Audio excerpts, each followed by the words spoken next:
Hey everybody, you're at the Mini Woodstock Festival in Santa Barbara, California. Yes, this is the show where Foreave Stars International shine. It's for entrepreneurs in the entertainment field. And tonight we have some great guests for you, so keep tuned.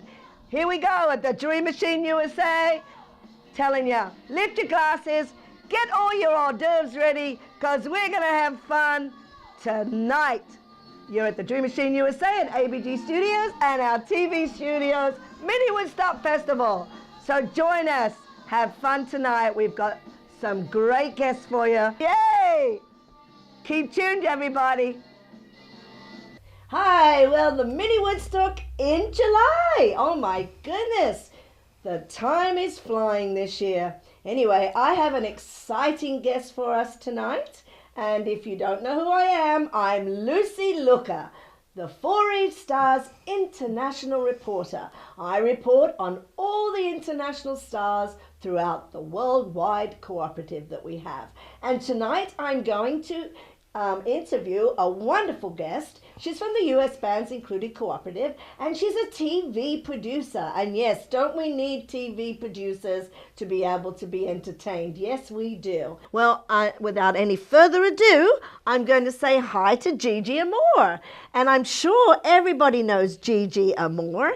She is on the Compassionate Connection show. She is the host and producer of that show for many years, well over 8. And as you know, Ravel and Dan Orr, as we are, goes on the Compassionate Connection show and plays and enjoys herself with Gigi. And as you know, I'm Lucy Looker. That's my persona tonight. And then I'm Ravel sometimes. And then I come back and be Lucy Looker or Tutu. But anyway, tonight I'm Lucy Looker, and I want to speak to Gigi because I'm very excited to hear all about your life. I know that you've had lots of dreams in your life, and we both knew the same person, Robert Baptista, who was the first producer of your show, and that's how we got to know each other. So Gigi, tell us all about yourself. How on earth did you decide to get into television, get into this world of producing and this wonderful world of entertainment? So tell me all about yourself and how you came to Santa Barbara, just everything. So start from the beginning, Gigi. Okay, a little personal information here. Thank you for asking, and what a joy to be here. I'd just like to say that it was a blessing knowing Robert Baptista, and I met him through doing some other business. He said, Gigi, is there something that you would really enjoy in your life, no matter what?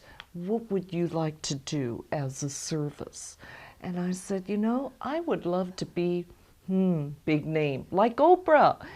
And imagine that. And bring on people that have a lot of knowledge and a lot of experience and expertise in contributing to people's well-being.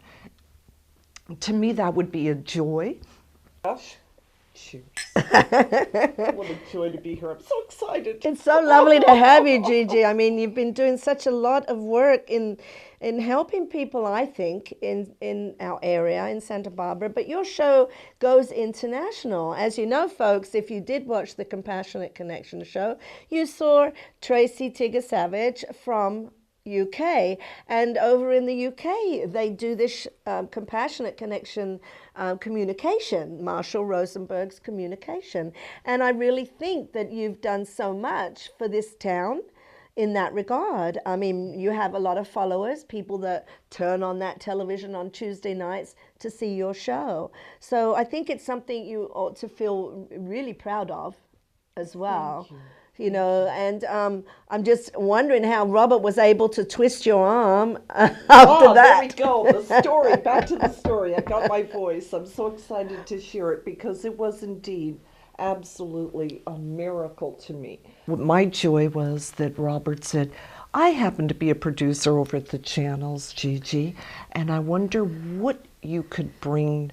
What could you really inspire people with? And of course, I have such a passion for understanding the human mind, as you know, that I thought, well, other than psychology on any level, let's go into how we can connect at that heart level by the teachings of Marshall Rosenberg. And that's how I came up with, okay, let's get a panel of people in the beginning of the show, and let's all share the pieces of communication that isn't in good, bad, right, wrong, judgments, but really focusing on what people need, what brings joy, what connects to life's energy, what can contribute and evolve us.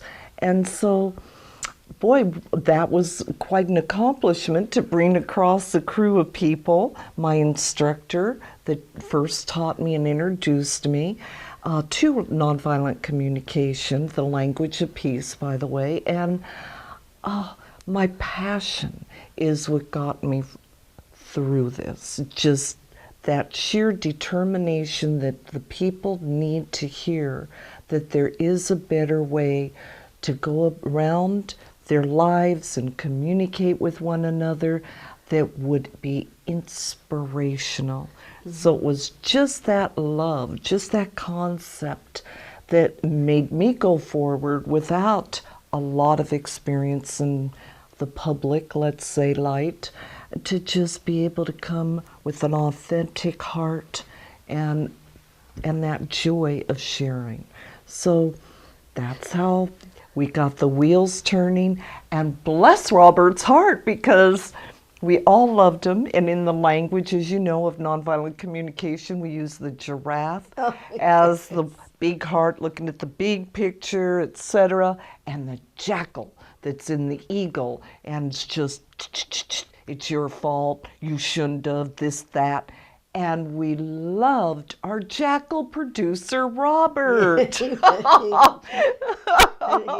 a guy that taught a lot of people a lot of things, I think.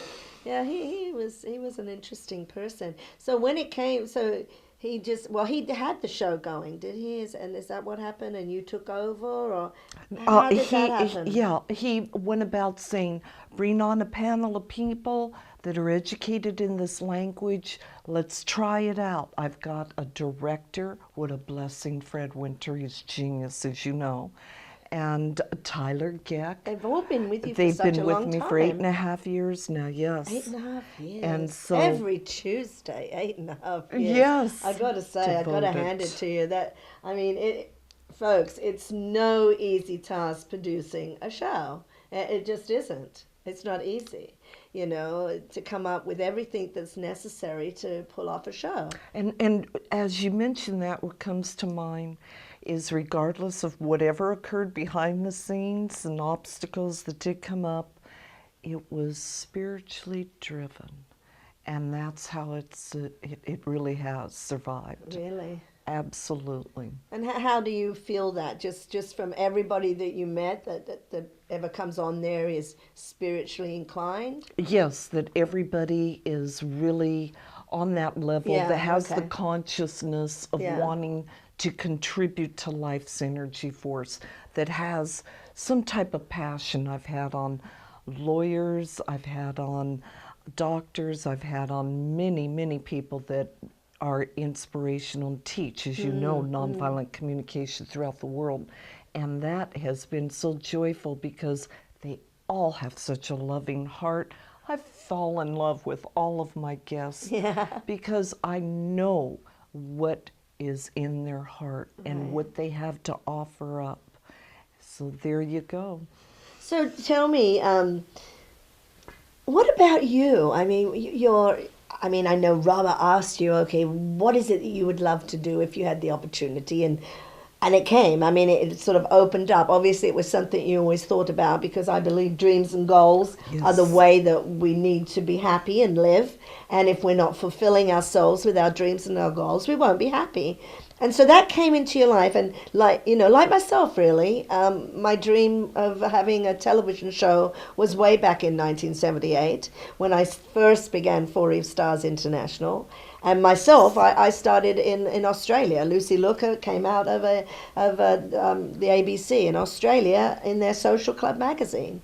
The dreams unfold, and now from 1978, my dream of having a mini Woodstock festival where I can bring people on like yourself and people can enjoy your lives has happened. So it's like you, it took this time period for this dream that obviously had always been in your heart. How is it that you were in Santa Barbara? Tell us a little bit about Gigi and Moore, the personal side of Gigi Moore. How many brothers? Do you have brothers? Do you have sisters? Do you have, I mean, I know you have a mother because you're such a good daughter. Well, I was blessed being born here in Santa Barbara. I have an older brother, 4th generation. Wow. Yeah, pretty cool, huh? Yeah. And so at any rate, I just was the middle child, a younger sister. I grew up just loving to surf. I would pray for good surf and sometimes skip out on school because, hey, when the surf's up, So I grew up thinking I was Gidget. And to this day, my family scratches their head, weren't you Gidget? Well, you were Gidget. So it was an innocent time, and it was a loving time where neighbors got together and shared from the heart. It was just a beautiful time where you could be out and about and be safe. It was a safe environment. It was a wonderful world, a wonderful time growing up for me. It sounds like the same as what was going on for me in Australia, because we're pretty close in age, I think. Yes. And in that 60s, right? Yes. And so I was in Australia, and that's where I met Chris Binning on the ship coming over, and she was a surfer, and she taught me how to surf. In fact, her sister, Tanya Binning, Midget Farrelly, you must know Midget Farrelly. Yes. You do. I know you do, because you're a surfer. And Midget Farrelly was like the champion of the world in 1963, I think it was. I was in Manly. My family had emigrated to Australia, and the girl, Chris Binning, I met her on the ship, and her sister Tanya was engaged to Midget Farrelly. And I was at their house, because back then you didn't have internet. I was at her house when the phone call came through from Midget, who was in Hawaii, and he'd won the world championship in surfing. Awesome. Isn't that amazing? And I was with Tanya, like his fiance was Tanya Binning, and Tanya's sister Chris was my age, 14. And we were great buddies, and she taught me how to tandem on a surfboard, and fantastic. And I learned, this little English girl from London went to Australia and learned how to be a surfer. That's Janet, of course. That's Janet. And so here you are in Santa Barbara living the same dream, and I'm living that dream in Australia. Isn't that amazing? Surfing. So you had a blast. Did you know anybody with a Woody? Those Woody cars? Oh, yes. I did have a couple of boyfriends throughout my surfer years that the Woody was a popular thing. Oh my God, it was. Yeah, that's true. That was classic. Fun days, absolutely. I know, it was fun days. I mean, you could hitchhike. It was the same in Australia, even around Europe years later. And now, I don't know what's going on with the world. So tell me, so you've stayed basically a real Santa Barbarite. Absolutely. I love making up new words. Well, I have traveled, but I just know that Santa Barbara is the place, of course. I mean, you can travel the world, but hey, Santa Barbara, the beauty. so many things that we have going on Yeah, we here. do. It's a joy. It's also very spiritual. Yes. We're all people that want to, we're looking further afield all the time. We're like, okay, there has to be something else I need to learn, and always looking back on Yes. ourselves mostly. Oh, yes, I always say I'm going to live a very long life. I have many lessons to learn. That Yes. is all that matters.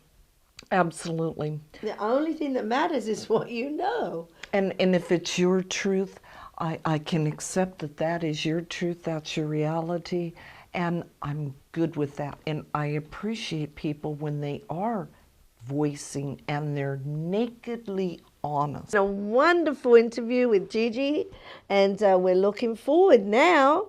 Don't adjust your TV sets, because you know who's coming up? Yes, it's Tutu time. So watch TVSB. Don't change your channels. Mini Woodstock Festival is continuing with Tutu time. Bye-bye from Lucy Luca. Good night. Oh, I just received a text. Oh my goodness, you got me with my hair all in rollers. Anyway, I'm excited because Tutu time is about to happen, everybody. So all the boys and girls, get ready, because we have wonderful stars coming to Tutu time today. All right, now I'm going to go get ready. Bye. See you at Tutu time.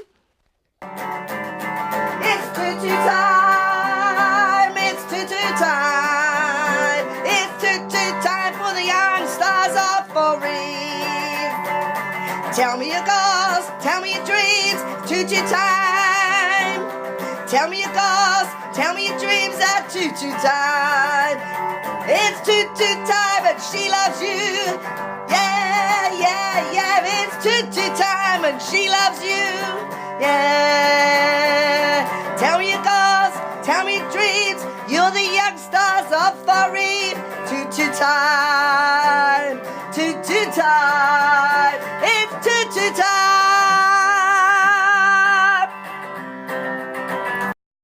Hi there, it's Tutu time again. Oh, and I hope everybody's had fun in July. It's a really special time, July, I think, because everybody's out in the summertime. And what is all that noise? Can you hear that noise? Oh, it must be children off of school.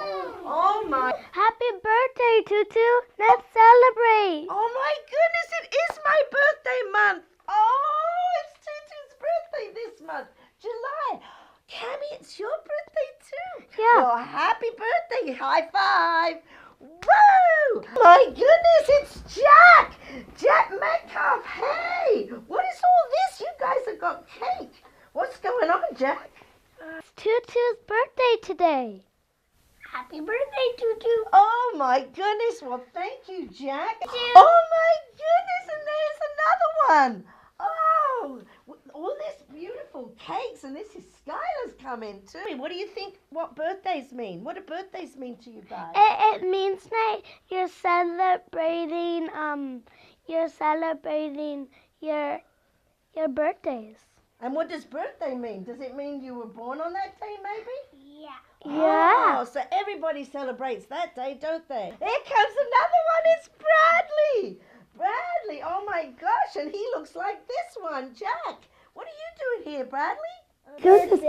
Oh, thank you, Bradley. Well, let's turn around and... Oh, here comes another one. It's my birthday. It's Mackenzie.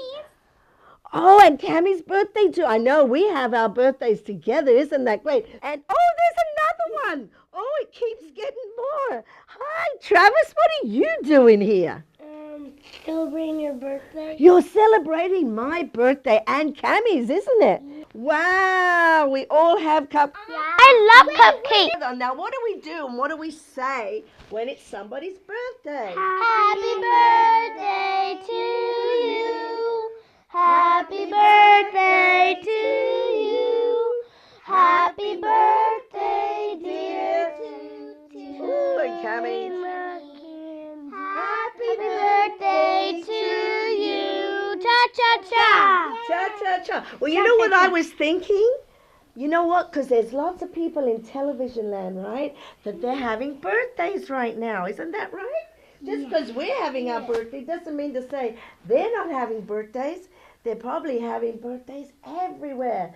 So shall we sing it again and sing happy birthday to everyone? But before we do, I want each of you to tell everybody out there what it means to have a birthday to you.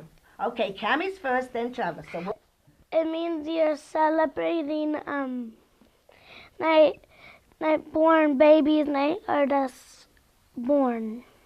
So Cammie thinks we're celebrating because we were born, and I think Mummy and mamas and daddies and daddas and all the different parents that are in the world, they love it so much that they celebrate, right? Yeah. So therefore it's a fun day, right, Cammie? Mm-hmm. All right, Travis, what do you think it's about? Tell the people in TV land what you think it's about. I think it's about When you have a birthday, you have it with 3, right? Because there's 3 of you born on the same day. Yeah. So what's so great about your day, Travis, when you have a birthday? Inviting friends over to birthday parties. Okay, so Cammie loves it because she thinks it's the day we all celebrate because we were born, and so all the families and the parents all celebrate that, and so do the children. And when they grow up, they keep still celebrating, right? We don't stop celebrating just because we get grown up, do we? We still celebrate because Tutu's celebrating. And so Travis thinks it's because it's fun, because we can invite everybody over to our house. So how about you, Skylar? Why do you think you like birthdays? I like birthdays because I get to see my grandma and grandpa and everybody that I love, to see what they are doing and talk about our life and what happened. Oh, what's been going on? Okay, so Skylar likes it because she gets to see her grandpa and her grandma, and maybe it's true. We don't always get to see everybody all the time, do we? Yeah, and also I get to celebrate it with my family and friends. Oh, so once again, birthdays are about celebrating with everybody, so everybody gets a chance to enjoy our birthdays, right? Do you think so? You want to look out there at TV Land and tell them what you think? Like a big play date. Oh, now she thinks it's like a big play date. I know you love to play. And how about you, Bradley? What do you think birthdays are? Can you tell everybody in TV Land? Why I like birthdays is because I get lots of presents and also I get to see my friends. Oh, you get to see your friends. And do you have lots of friends? Yeah. Oh, wow. Okay, Jack, you're on. You tell us, is there something special that you like about your birthday? Well, there's something special and not special, but first I'm going to do the special. Why I like the birthdays is because there's presents and it's like a big play, and also why I didn't like my birthday last year is because I barfed. Oh, that's right. You were very well. Poor Jack was sick on his birthday. Oh, that will be you'll never forget that. Oh yeah, I remember that. Does everybody remember that one? 'Cause Yeah, we all went and poor Jack wasn't there. I told my mom we should have switched the party to a different day, but she wouldn't listen. Oh dear. Well, mums have to do what mums has to do, and you have 4 in your family. That's a lot of planning that she has to do. So poor Jack, well, luckily there's 3 of you, Jack, so the other 2 got to enjoy it and tell you about it later, right? But also I got to open the presents. Oh, you got to open the presents because Mummy brought them all home from one in TV Land can see each of you. And let's say happy birthday one more time to everybody in TV Land that's having a birthday, and tell everybody you'll see them next month. And shall we sing happy birthday and then say bye-bye? Yeah. Okay, let's sing happy birthday one more time. Okay, everybody look at everybody in TV Land and say happy birthday in TV Land. Happy birthday, TV Land. Happy birthday to you. Happy birthday to you. Happy birthday, dear TV Land. Happy birthday to you. Cha cha cha. Cha cha cha. Yay! Woo! Where's Tutu? I don't know. We arrived here on time. I don't think so. We might be late. Oh, we missed a party. Oh my goodness, you guys! Tutu. Hey, how's it going? Oh, it's so Hey, nice to yeah. see you. Do you know what? There was a party here. I Yeah. was so surprised. All the little ones came into the playhouse and they all brought cupcakes. I'm so glad you guys made it.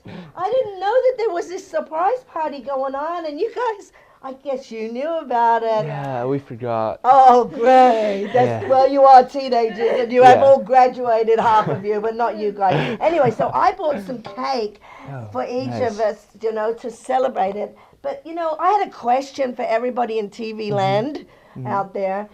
I was asking the little ones, what does birthdays mean to you guys? I mean, they all had their answers. What does having a birthday mean to you?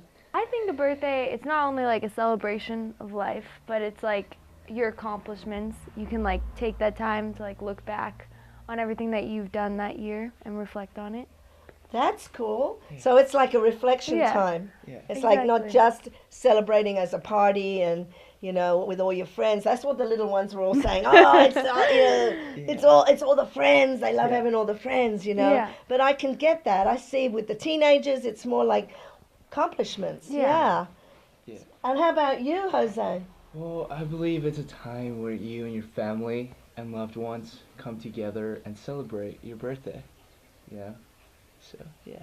So the birth of being Yeah, born, yeah, actually. just like celebrating you and it's your special day and the day you were born. Yeah, birthday.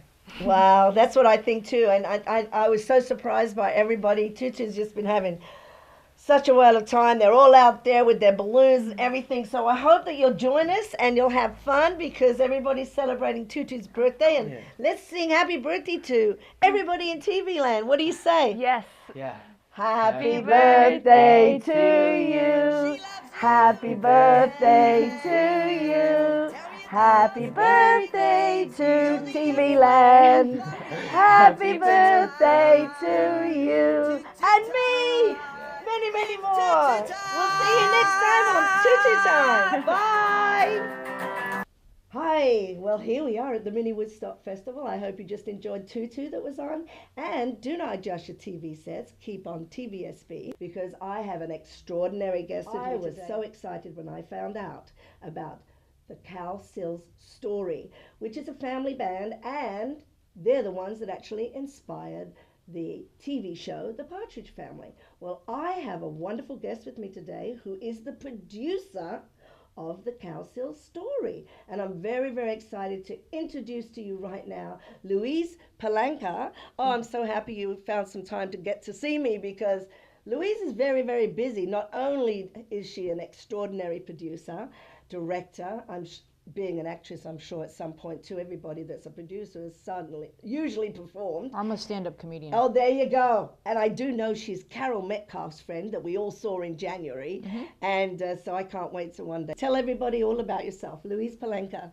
Well, I grew up in Buffalo, New York, and after I graduated college and got a teaching degree, I had always in my mind, not even the back of my mind, but the front of my mind, I got to get out to California and I got to get into the entertainment industry, but I don't know how to go about that because no one in suburban Buffalo ever talks about aspiring to that because it seems out of reach. Well, Buffalo's where Niagara Falls is, and I've been there. Can you even believe that? I can believe it.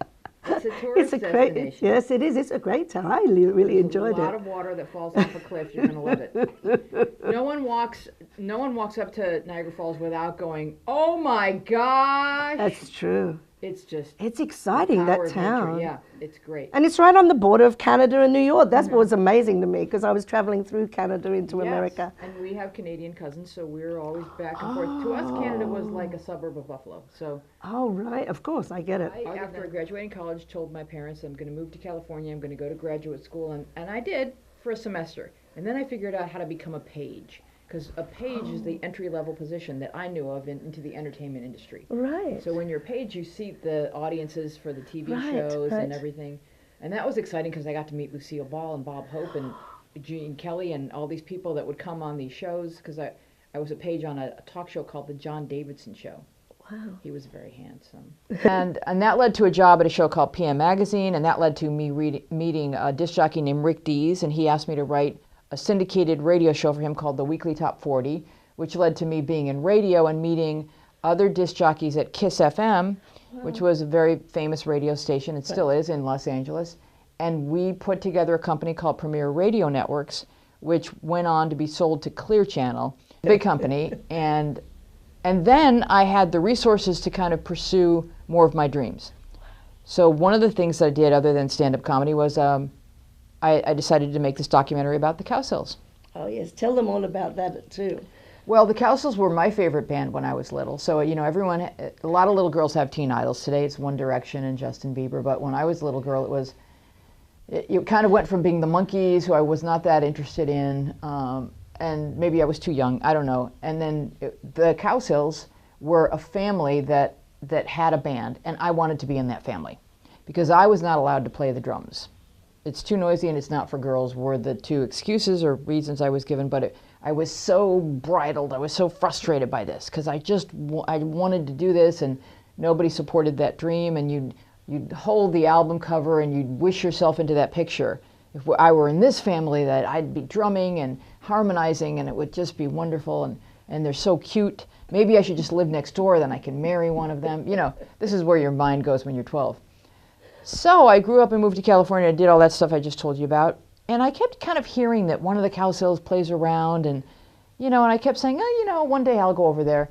So then the internet comes, and you can Google things that interest you. So one day I Google the Cowsills. I find this wonderful website run by a fan named Vicky Sedgwick, and she's put together all this stuff, and there's another fan named Becky Presley who has so the fans, there were people that were as ardent as me, and now that there's the internet, they're kind of talking about what they love, and everyone's passion kind of ignites on the internet, and they find other people with similar passions, and that's what's one of the things that's so cool about the internet.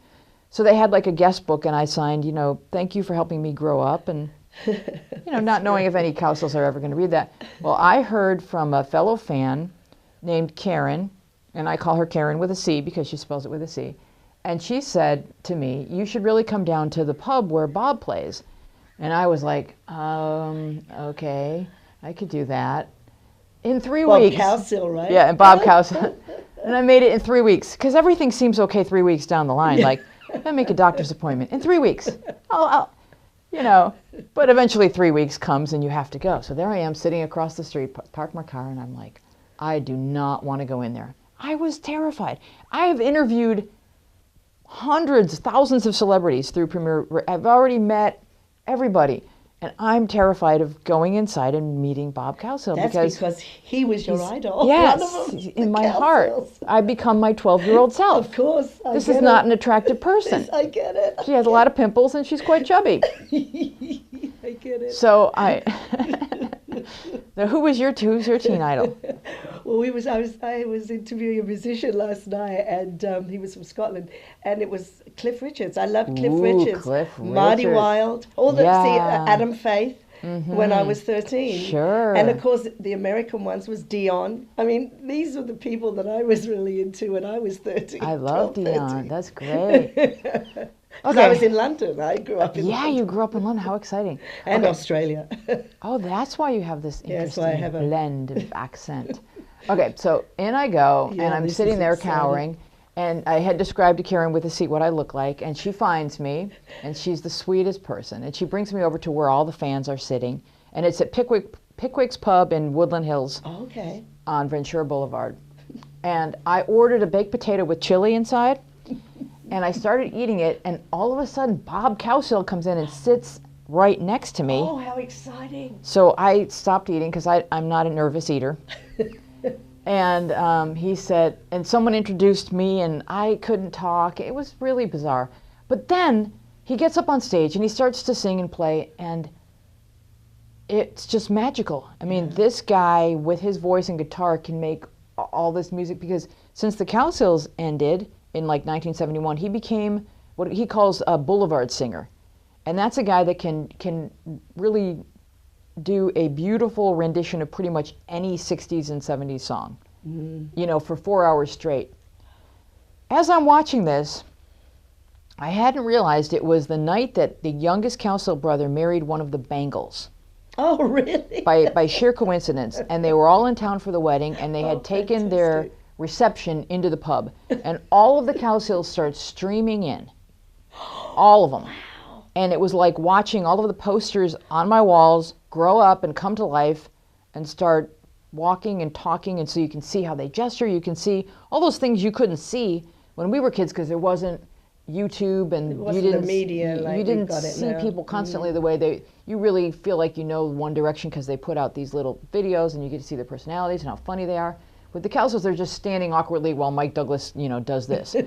So you really never really knew what they were like. And I remember watching Paul Cowsill sitting across the table from his grown son and their relationship. Wow. And when I saw how close they were and how much they enjoyed being with each other, I knew that's a good person and he has a good life. Because I think that's the measure of a person. If you have a good relationship with your grown-up son, Yes.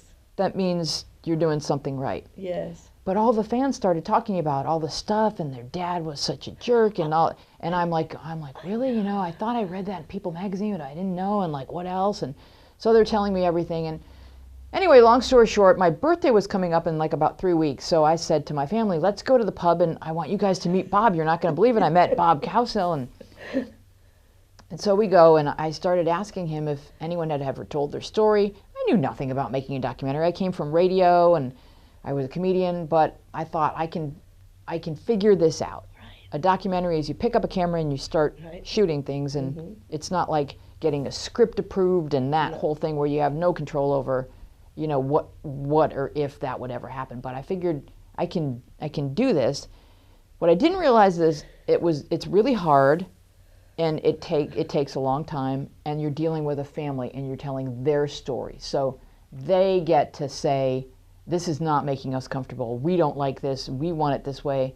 Because what if someone did a documentary about your family? I mean, that's very personal. Yes. Especially when you know that you come from a really abusive childhood, and it's like all the scabs are going to be pulled off, and do we want to bleed this much, and is it worth it? Yeah. I grew to love them watching this movie myself. The family. That's one thing at church or one thing in public, and then another thing that people don't see. That was like the 50s and 60s. And having to keep those secrets. Exactly, because a lot of really brave men went and fought World War II. They came home, they started a family, and we saved the world.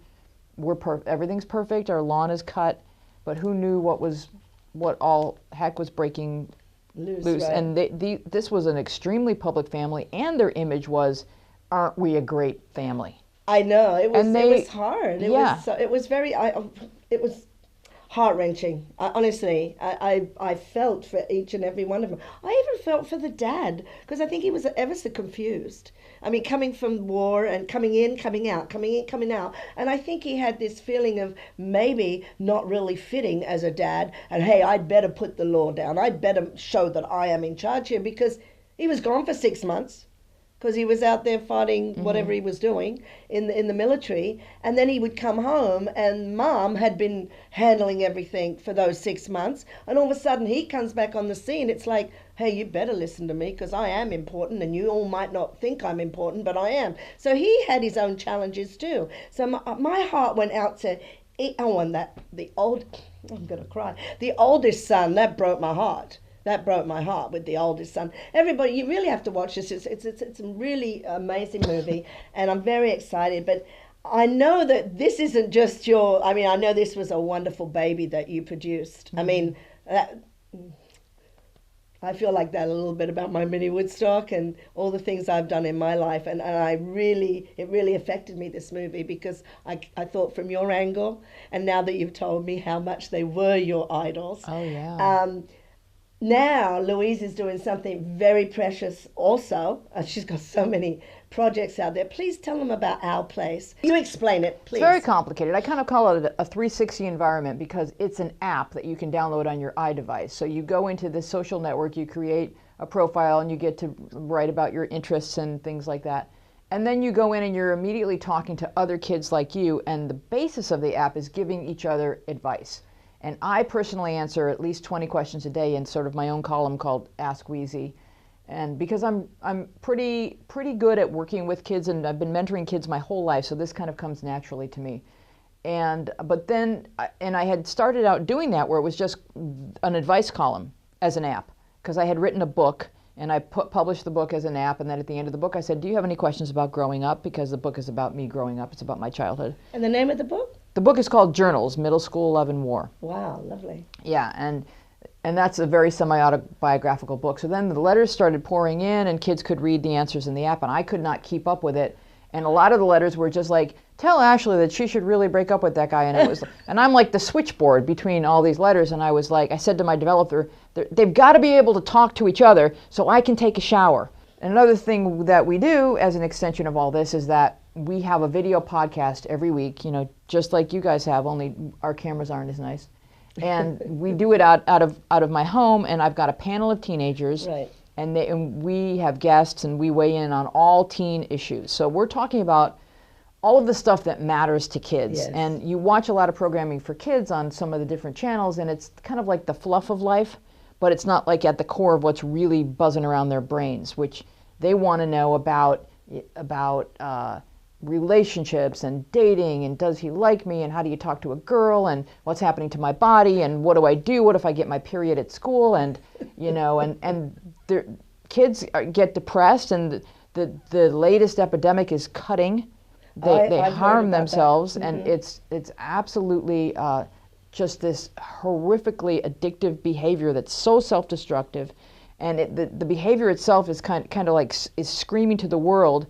You see, emotional pain is so much more painful than physical pain. Yes. They would prefer physical pain over emotional pain, which is so startling. And then when the kids come to their parents and say, you know, if they finally admit that they cut, the parent is yelling at the child because they're feeling some sort of guilt associated with why is she this sad, and it's just It's very involved. it's very involved, and so I have to constantly monitor the app and keep it a safe space, and we don't want predators in there, and so we'll just block you. Like if you come in there and say something sexual, no questions asked, that person just gets blocked. Right. But if they're misbehaving and just saying, you know, calling someone a name or something, we say this is not how we speak to each other at our place, because the whole rest of the internet is just ridiculous how kids speak to each other. It's awful. It's just a minefield. And yet they're drawn to it because they're social creatures. They need to see how they're doing with the peer group. That's their job. So they have to go there like a moth to a flame, and they get burned. And so I'm trying to create an environment where they feel emotionally safe, and also where you're teaching them how to speak to each other online. Yes, because this is where they're going to live. Yes, they're growing up in this generation. And I was very interested in the one that you had, the gentleman that had produced the show. My social network recommended a web series called Out with Dad, and I watched the whole thing from beginning to end, and it was remarkable. It's done out of Toronto, and it's about a daughter who's a lesbian and her relationship with her single father, trying to let him know that she's gay, and him kind of suspecting that she's gay and trying to get her to tell him. And it's an interesting thing about gay kids, because you may suspect that your kid is gay, but you're still not going to walk up to your kid and say, hey, are you gay? Because you seem pretty gay to us. Yeah. You're still going to wait for her to say something, and we're still in that place, you know, in culturally where, you know, if there's something about you that's a little bit different, the parent will wait for the child, and it's so difficult to put that on a little kid, like a 15-year-old girl. Like, it's your job to come out to your parents. Like, oh my God, it's overwhelming, because love and acceptance from your parents is the most important thing in the world, and what if you lose that? So why don't you tell everybody out there how they can, you know, like, I know they can get you on Facebook. And you get a hold of me on Facebook, and they can go to louisepalanker.com. They can get the app, and if you go to ourplacenetwork.com, there's a link that will download the app for you if you have iTunes on your computer, or you can just pick up your iDevice and you can go to the App Store and you can purchase the app. It will look like that, our OPN, and it's a free download. So you can get the app for free. The only in-app purchase is 99 cents, and that's to read my book, which you'll find in this little area. And there's my book.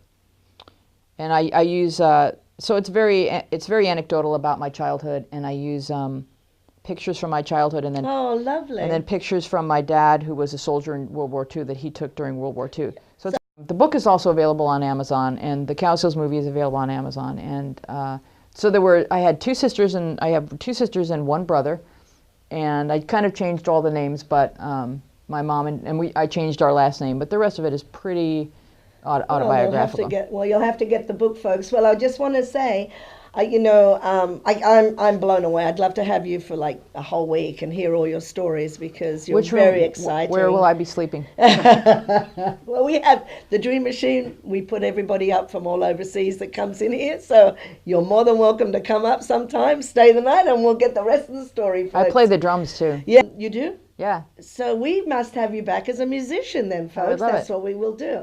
Well, Louise, I'm so happy that you made it today because I know you're really busy. So let's say bye-bye from Louise and let's have her back as a drummer, I say. Okay. Bye-bye for now from Mini Woodstock. Thank you, Louise. Hi, here we are at the Mini Woodstock Festival. Check a look at these wonderful hors d'oeuvres. I hope you've got your hors d'oeuvres ready because we're in the musician part of Mini Woodstock Festival. Well, I have a wonderful guest with me tonight. Oh my goodness, he came from a long ways away. Ventura. This is very exciting because we've not had a guest from Ventura as yet. We've had it from up north the other way, but not Ventura. A great guy. He's a great musician. He plays rhythm guitar. He plays saxophone. Oh my goodness. I think all of you out there that need somebody in your band with any of those wonderful qualities should be watching tonight. I'm going to introduce you to Derek Lindberg. Yes, Derek is from Ventura. How you doing, Derek? It's I'm doing wonderful great to today. see you. I'm so glad you made it. So you have to tell us all about you and how did you get into the music world and tell us all about your family. Just take it away, Derek. Tell us all about yourself. Okay, so I started when I was about 9 years old. I picked up a guitar for my first time. Classical guitar, didn't know anything about it.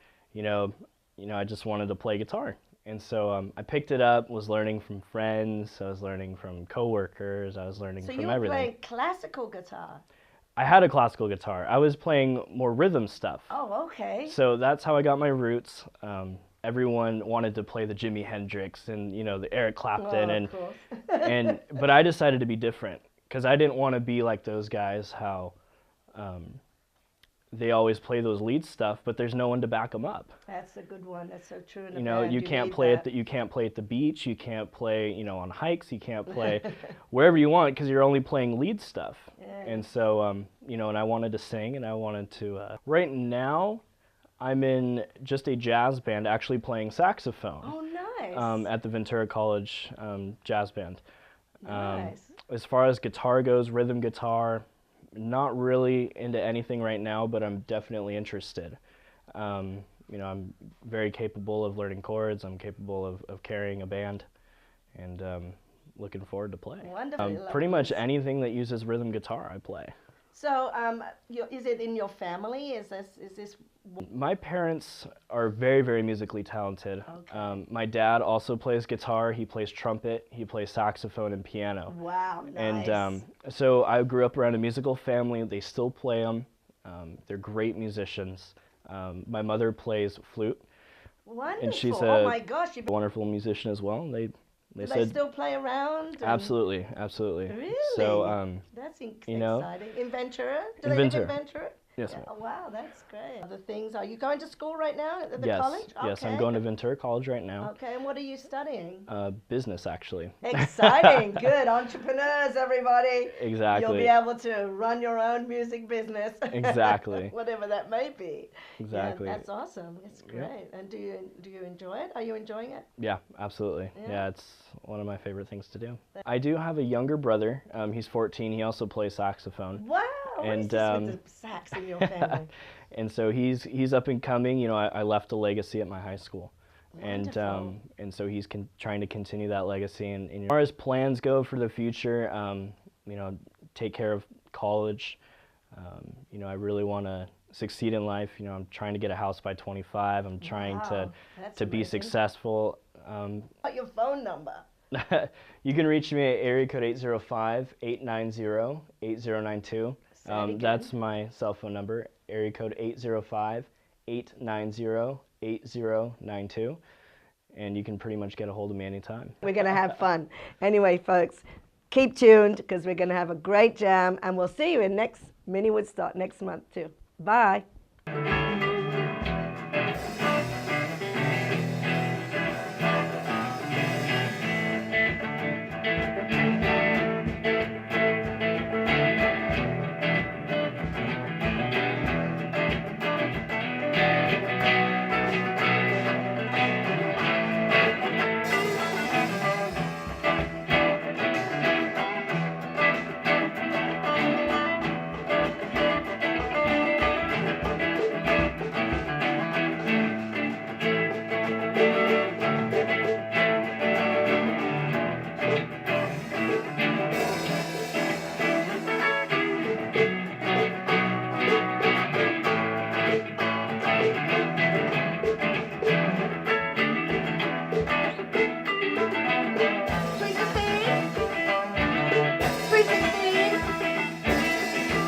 I mean? Sweet 16.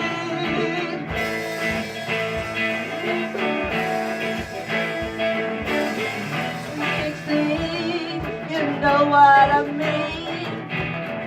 Sweet 16, you know what I mean? Yeah, it's a time for you. It's a time for me, yeah. Sweet 16, you know what I mean? Sweet 16, you know what I mean? We go out to parties, we are feeling good. Oh yeah, we're feeling good, 'cause we're sweet 16, sweet 16.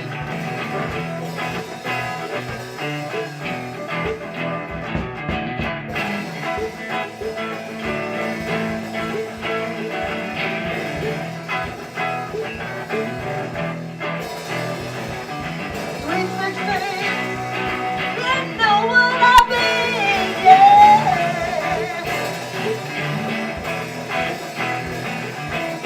You come on home late. Your mother says, where you been now? You tell her that you were with your mates. You tell her that you were home late. You tell her that you know that you shouldn't be doing that stuff. But you're 16, baby. I'm 16. I'm playing it tough. Playing it tough, 'cause I'm 16, yeah. Playing it tough, yeah. I'm 16. You know what I mean? I'm playing it tough, yeah. Playing it rough, yeah. 'Cause I'm 16. You know what I mean, yeah.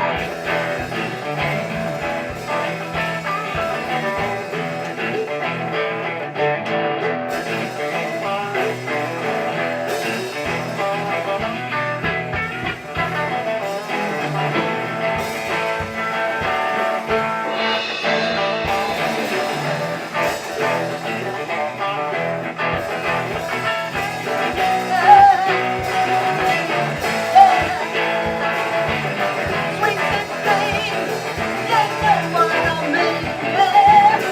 Sweet 16, you know what I mean.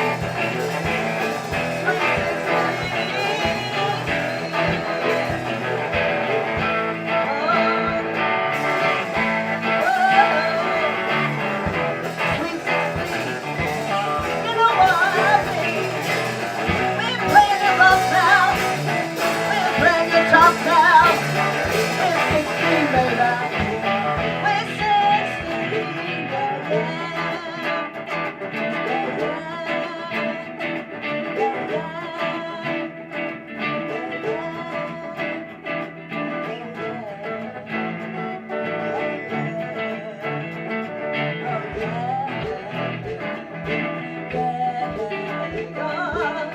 We're 16. You know what I mean? Yeah, we're doing it great. Woo, we're 16.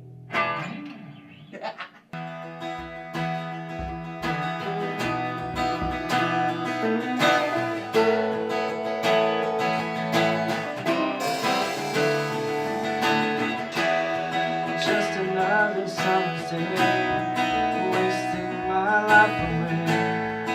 Seems like all I do is think about you. I can't get you off my mind. You're taking up all my time. It's time to let it out. To let it out. I wanna hold you in my arms tonight. I wanna hold you tight. Never let you go. You're out of my sight. It's time to start what's meant to be. With you and me for all eternity.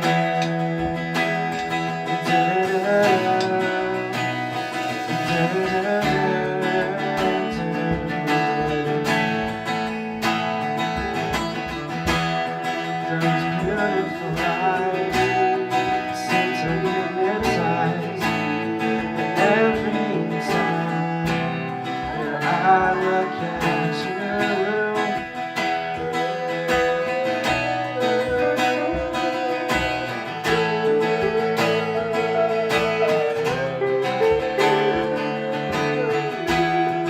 You make my heart beat every time you look at me. You've captured me. I wanna hold you in my arms tonight. I wanna hold you tight, never let you go. You're out of my sight. It's time to start. It's meant to be. You and me for all eternity.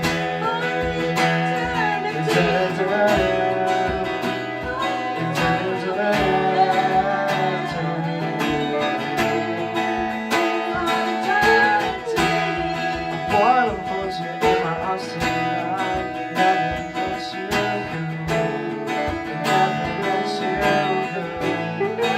Out of my sight, it's time to start. It's meant to be.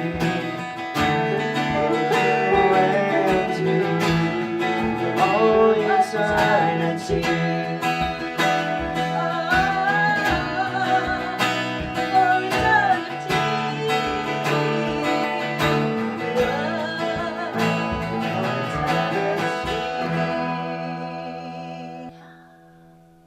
You've been watching the Mini Woodstock Festival in Santa Barbara, California. Watch us again next month. You've been watching Derek Lindbergh from Ventura. Very nice. Very nice. It's hot, man. It's hot. Get them lights off.